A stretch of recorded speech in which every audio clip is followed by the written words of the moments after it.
Hello everyone, welcome back to smart notes के 7। आज के लेसन में हम पढ़ेंगे course 1 introduction to disabilities, unit 2 definition, causes, prevention, types, education implication and management. Unit 2 जिसमें हम समझेंगे डिसेबिलिटी क्या होती है, किस वजह से होती है, कैसे इसे प्रिवेंट किया जा सकता है, क्या क्या टाइप्स होते हैं डिसेबिलिटीज़ के, और सबसे इम्पोर्टेंट एजुकेशन में हम कैसे हेल्प कर सकते हैं इन चिल्ड्रन को। चलिए शुरू करते हैं। Part 1, what is disability. Disability का मतलब। तो सबसे पहले बात करते हैं डिसेबिलिटी का मतलब क्या होता है। डिसेबिलिटी एक ऐसी लॉन्ग टर्म कंडीशन है जिसमें किसी व्यक्ति को फिज़िकल, मेंटल, इंटेलेक्चुअल या सेंसरी इम्पेयरमेंट होती है, और जब ये इम्पेयरमेंट सोशल या इन्वायरमेंटल बैरियर्स के साथ मिलती है तो उस व्यक्ति की सोसाइटी में फुल पार्टिसिपेशन मुश्किल हो जाती है। ये डेफिनेशन RPWD एक्ट 2016 से ली गई है, rights of person with disabilities act. जैसे अगर एक बच्चा सुन नहीं सकता और स्कूल में कोई साइन लैंग्वेज नहीं है या कोई स्पेशल एजुकेटर नहीं है जो साइन लैंग्वेज सिखा पाए, तो वो क्लास में पार्टिसिपेट नहीं कर पाएगा। अब समझते हैं part 2, causes of disabilities. Disability के कई रीज़न हो सकते हैं। आइए कुछ कॉमन कॉजेज देखते हैं। पहला, genetic factor. For example conditions जैसे कि डाउन सिंड्रोम, मस्कुलर डिस्ट्रॉफी जो हो सकती हैं। प्रीनेटल कॉजेज, प्रेगनेंसी के दौरान प्रॉब्लम्स जैसे इन्फेक्शन, एग्जांपल रूबेला, अल्कोहल का एक्सपोजर, ड्रग्स या फिर पुअर मैटरनल हेल्थ। नेक्स्ट है बर्थ रिलेटेड कॉजेज। डिलीवरी के दौरान ऑक्सीजन की कमी से सेरेब्रल पाल्सी और इंटेलेक्चुअल डिसेबिलिटी भी हो सकती है। पोस्टनेटल कॉजेज जैसे infection, meningitis, head injuries, malnutrition या फिर इन्वायरमेंटल टॉक्सिन। सोशल और environmental causes, poor access to health care, poverty, accident और नेचुरल डिजास्टर्स जो लीड करते हैं डिसेबिलिटीज़ की तरफ। अब समझते हैं, तो ये तो सभी फैक्टर्स किसी व्यक्ति के नॉर्मल डेवलपमेंट को अफेक्ट कर सकते हैं। अब समझते हैं पार्ट 3, प्रिवेंशन ऑफ डिसेबिलिटीज़। बहुत सी डिसेबिलिटीज़ को हम प्रिवेंट भी कर सकते हैं अगर हम अर्ली स्टेज पर ही केयर करें, जैसे अच्छी मैटरनल केयर, प्रेगनेंसी के दौरान रेगुलर चेकअप्स और न्यूट्रिशन, वैक्सीनाइजेशन, पोलियो, रूबेला जैसे डिजीज़ से बचाव, न्यूट्रिशन माँ और बच्चे दोनों के लिए, सेफ़ इन्वायरमेंट, बचपन से ही सेफ़ जगह और activities, awareness and education. Parents और कम्युनिटी को एजुकेटेड होना बहुत ज़रूरी होता है। और ध्यान रखें, प्रिवेंशन का मतलब है फ्यूचर में होने वाली प्रॉब्लम्स को पहले ही रोका कैसे जाए। अब हम समझेंगे पार्ट 4, डिसेबिलिटीज़ के टाइप्स। RPWD एक्ट 2016 के under 21 disabilities of benchmark disabilities define की गई हैं। उन्हें ब्रॉडली कुछ कैटेगरीज़ में डिवाइड किया गया है। पहली है फिज़िकल डिसेबिलिटी, जिसके अंडर आते हैं locomotor disability, dwarfism, muscular dystrophy, cerebral palsy.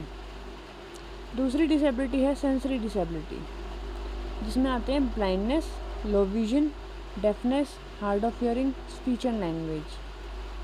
तीसरी डिसेबिलिटी है intellectual disabilities, intellectual development disorder, specific learning disability जैसे कि डिसलेक्सिया, ऑटिज्म स्पेक्ट्रम डिसऑर्डर। अब है मेंटल इलनेस, जिसमें आते हैं डिप्रेशन, बाइपोलर डिसऑर्डर, स्किज़ोफ्रेनिया। और दूसरी डिसेबिलिटी है न्यूरोलॉजिकल और ब्लड डिसऑर्डर, जिसमें आते हैं multiple sclerosis, thalassaemia, haemophilia, Parkinson disease. और लास्ट डिसेबिलिटी है मल्टीपल डिसेबिलिटी। इस डिसेबिलिटी में जब एक व्यक्ति को 2 या ज़्यादा डिसेबिलिटीज़ होती हैं, जैसे डेफ ब्लाइंडनेस। ये क्लासिफिकेशन हेल्प करती है डायग्नोसिस, प्लानिंग और एजुकेशन में। अब समझते हैं पार्ट 5, एजुकेशन इम्प्लीकेशन। अब बात करते हैं एजुकेशन के पर्सपेक्टिव से डिसेबिलिटी का क्या इम्पैक्ट होता है। Important points. इंक्लूसिव एजुकेशन, सभी बच्चे एक ही क्लास में पढ़ते हैं with required support. IEPs, individualised education plans, हर बच्चे के लिए अलग लर्निंग गोल्स, असिस्टिव टेक्नोलॉजी जैसे hearing aids, braille book, screen readers, जिससे उन्हें पढ़ने में आसानी हो और वो अच्छे से कम्युनिकेट कर पाएँ।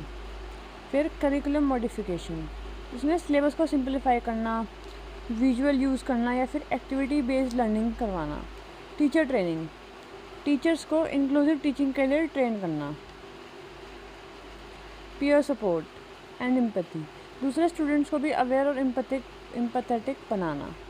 ये सब स्टेप्स इंश्योर करते हैं कि डिसेबिलिटी के बावजूद भी लर्निंग कंटिन्यू हो। अब समझते हैं पार्ट 6, मैनेजमेंट और सपोर्ट। डिसेबिलिटी का मैनेजमेंट सिर्फ एक पर्सन का काम नहीं होता, ये एक टीम एफर्ट होता है।